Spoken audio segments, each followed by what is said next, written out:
नमस्कार.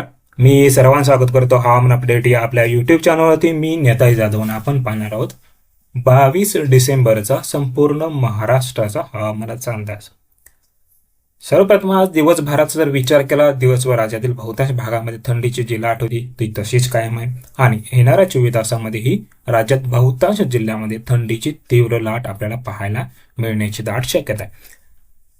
याचबरोबर उत्तर भारताचा जर विचार केला, उत्तर भारतामध्ये जम्मू काश्मीर, लेह लडाख या भागामध्ये डब्ल्यूडी आहे. या डब्ल्यूडीच्या प्रभावामुळे उत्तर भारतामध्ये काही ठिकाणी हिमवर्षा, काही ठिकाणी हलक्या मध्यम स्वरूपाचा पाऊस पाहायला मिळू शकतो. याचबरोबर राजस्थानमध्ये अजूनही एक अँटी सायक्लोन त्या ठिकाणी तयार आहे. तसेच उत्तरेकडून दक्षिणेला जे वारा आहे त्या थंडगार वाऱ्यामुळे राज्यभरामध्ये ही थंडीचा तीव्र लाट पाहायला मिळते. याचबरोबर डब्ल्यूडी येणाऱ्या 24 तासामध्ये हळूहळू पुढे सरकेल. मात्र जसा डब्ल्यूडी पुढे सरकेल त्यावेळेला उत्तर भारतामधून जे वारं येते त्याची तीव्रता आणखीन वाढणार आहे. त्यामुळे मध्य प्रदेश असेल, राज्याचा बहुतांश भाग, याच्यामध्ये खानदेश असेल, पश्चिम महाराष्ट्राचा उत्तरेचा भाग, मराठवाडा, विदर्भ या ठिकाणी थंडी अजून तीव्र होण्याची शक्यता आहे. याचबरोबर वाऱ्याचे सिस्टम्स प्रणालीनुसार जर पाहिलं, वारे हे उत्तर भारतामधून मध्य प्रदेश, छत्तीसगड मार्गे राज्यामध्ये सध्या आपल्याला पाहायला मिळत आहे.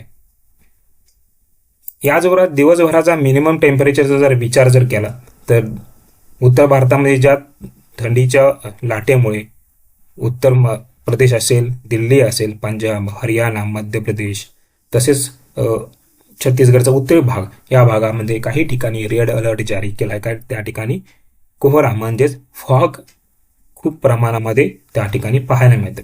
सध्या आज दिवसभराचं मिनिमम टेम्परेचर जर विचार केला तर जळगावमध्ये जवळपास 9.0 डिग्री सेल्सिअस तापमान पाहायला मिळालं. मालेगाव 8.2, याचबरोबर नाशिकमध्ये 9.2 डिग्री सेल्सिअस, तसेच अहिल्यानगरमध्ये 6.5 डिग्री सेल्सिअस, याचबरोबर जेऊर, करमाळा या ठिकाणी 7.5 डिग्री सेल्सिअस तापमान नोंदवलं गेलं. तसेच आपण सोलापूरचं तर पाहिला, सोलापूर, मोहोळ या ठिकाणी जवळपास 13.6 degree Celsius, Dharashiv 11.4 degree Celsius, याचबरोबर बीडमध्ये 8.9 degree Celsius, Chhatrapati Sambhajinagar 10.2 degree Celsius, Akola 12.2 degree Celsius, याचबरोबर Buldhana 12.2 degree Celsius, Akola 10.1 degree Celsius, Washim 11.2, याचबरोबर Amravati 9 degree Celsius, Wardha 9.4 degree Celsius, तसेच नागपूर 8.2 डिग्री सेल्सिअस, याचबरोबर ब्रह्मपुरी 11 डिग्री सेल्सिअस, तसेच Gadchiroli 10.4 degree Celsius, Chandrapur 12.0 degree Celsius, Yavatmal 8.5 degree Celsius आणि नांदेडचा उत्तरेचा भाग असेल या ठिकाणी जवळपास 7.2 ते काही ठिकाणी 10.5 डिग्री सेल्सिअस तापमान पाहायला मिळालं. परभणीमध्ये ही सर्वाधिक कमी तापमान या वेळेला पाहायला मिळालं, जवळपास 8.9 डिग्री सेल्सिअस, लातूरमध्ये 10.5 डिग्री सेल्सिअस, याचबरोबर सांगलीचा पूर्वेकडे भाग असेल आणि कर्नाटक बाउंड्रीवरचा भाग जो चढचण ठिकाणी असेल त्या ठिकाणी 9.8 डिग्री सेल्सिअस तापमान पाहायला मिळालं.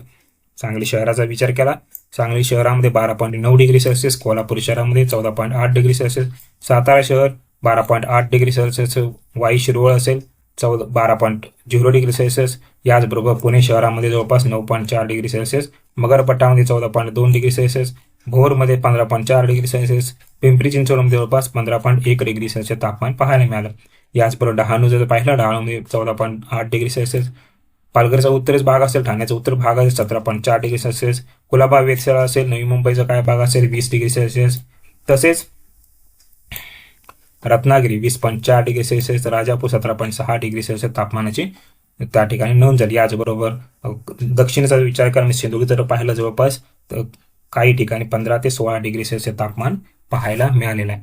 याचबरोबर येणाऱ्या 24 तासाचा विचार केला, येणाऱ्या 24 तासामध्ये थंडी अजून तीव्र होण्याची शक्यता आहे. याच्यामध्ये नाशिकचा पश्चिम भाग असेल, अहिल्यानगर संपूर्ण जिल्हा, पुण्याचा पूर्व भाग असेल, सोलापूरचा करमाळा, जेऊर असेल, तसेच वर्धा असेल, बीडचा काय भाग असेल आणि छत्रपती संभाजीनगर या भागामध्ये 8 ते 10 डिग्री सेल्सिअस तापमान पाहायला मिळू शकतं.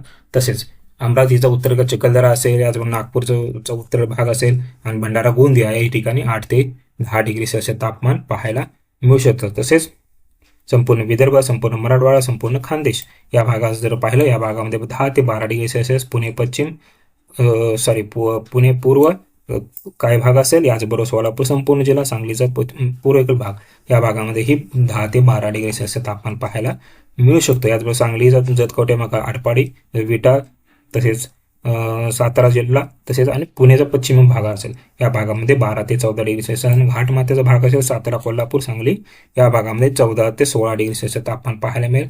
तसेच ठाण्याचा पूर्व भाग आणि रायगडचा पूर्व भाग, घाटमाथ्याच्या पश्चिमेकडचा भाग, या भागामध्ये 14 ते 16 डिग्री सेल्सिअस तापमान पाहायला मिळेल. याचबरोबर सांताक्रूज असेल, मुंबई असेल, डहाणू असेल, डहाणूचा उत्तर भाग असेल, या भागामध्येही 18 ते 20 काही ठिकाणी टेम्परेचर पाहायला मिळू शकतं. सिंधुदुर्गचा आणि रत्नागिरीचा दक्षिण भाग असेल, गोवा असेल, या ठिकाणी ही 18 ते 20 काही ठिकाणी 20 ते 22 डिग्री सेल्सिअस तापमान आपल्याला पाहायला मिळू शकतं. याचबरोबर IMDच्या म्हणजे हवामान खात्याच्या अंदाजानुसार जर पाहिलं तर येणाऱ्या 24 तासामध्ये नंदुरबार असेल, धुळे असेल, जळगाव, नाशिक घाटमाथ्याचा भाग, नाशिक पूर्व भाग असेल, अहिल्यानगर, पुणे संपूर्ण जिल्हा आणि सोलापूर, या भागामध्ये थंडीची तीव्र लाट येण्याची दाट शक्यता आहे. सोलापूरचं पाहिलं, सोलापूरमध्ये करमाळ असेल, बार्शी असेल, जेऊर असेल, या ठिकाणी जवळपास 5 ते 6 डिग्री सेल्सिअस तापमान पाहायला मिळेल. अहिल्यानगरमध्येही 6.5 डिग्री सेल्सिअस तापमान पाहायला मिळण्याची दाट शक्यता आहे. हे होतं येणाऱ्या 24 तासाचं राज्याचं हवामान अपडेट. जर आता आपण हवामान अपडेट या यूट्यूब चॅनल सबस्क्राईब जर केलं नसेल तर कृपया सबस्क्राईब करा, बेल आयकॉन नक्की करा. धन्यवाद.